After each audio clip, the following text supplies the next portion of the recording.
armchair critics.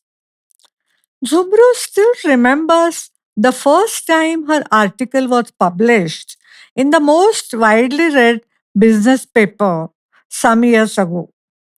Fellow doctoral students were impressed, and she was happy simply walking in air the whole day. The next day, she showed her article to her professor in expectation of some appreciation. Don't waste your time in writing newspaper articles, I say, he lashed out. We professors use such articles as toilet papers. Zumru was almost in tears and could not dare to write even notes from a book for a few days. One fine morning, she happened to glance upon her professor's letter in the same paper and told him about it. Oh, wonderful!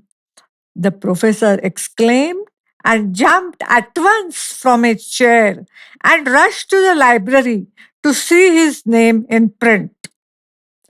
He then sent the peon to buy one additional copy of the paper and photocopy the said letter for putting it up on a couple of notice boards across the campus.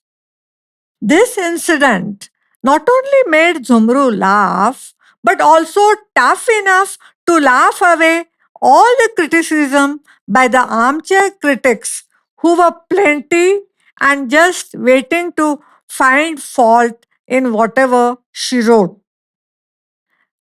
Their remarks would vary from not bad to there is a scope to improve. If they said okay, Zumru took it as a big compliment. But they wouldn't stop at that. Perhaps you could have done this way, they would begin and give her a supposed pep talk that mostly contained how they would have written the same article if they were in her place. There was no dearth of critics of this kind. Every new topic opened a Pandora's box of criticism. When she did empirical work, the critics said that there was no theoretical depth, which meant writing the paper laden with too many references, especially giving quotations by others from the opening sentence to the concluding paragraph. When she studied the public sector companies, they inquired why she had not visited the companies in the private sector and vice versa. When she did a comparative study, they said she should have studied the informal sector too. When she visited steel factories, they suggested that she should have covered some more metal factories. So she guessed that they had some heavenly vision that helped them find some fault or the other in whatever she wrote. Zumru came across another class of critics specialized in writing book reviews. They would first see if the book under review would fit into paradigms and models. If it did not, they would write more about them than about the contents of the book. Zumru surmised that without pointing out some lacunae in the book under review, the critics did not think that the review was worthy of their scholarship. When Zumru's monograph was published, a professor wrote that she should have included data on a particular issue. Surprised, Zumru told him, Sir, I have given the data in chapter 5 on page 153. Oh, really? The professor said. To tell you the truth, when the editor asked me to write the review, I was busy preparing for paper presentation abroad. So I asked my PhD student to write it. He must have read only the blurb and the concluding chapter and written it. Armchair critics are all pervasive, from academics to various kinds of fine arts and music.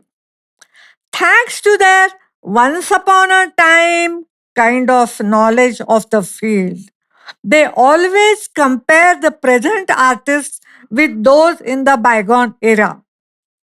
After all, such comparison is necessary to exhibit their knowledge.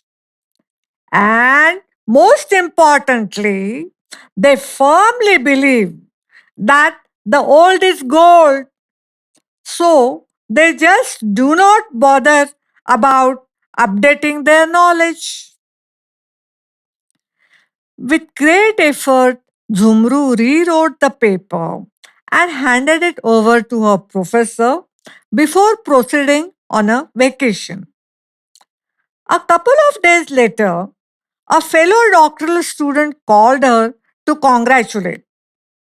Her name had appeared as the second author in a paper published in a renowned weekly.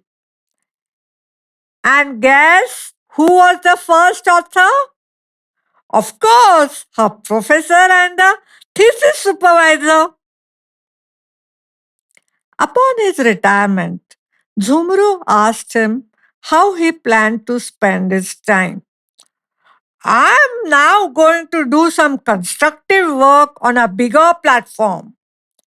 Next month, I'm going to contest for the president's post in the All India University Teachers Association. Oh, good.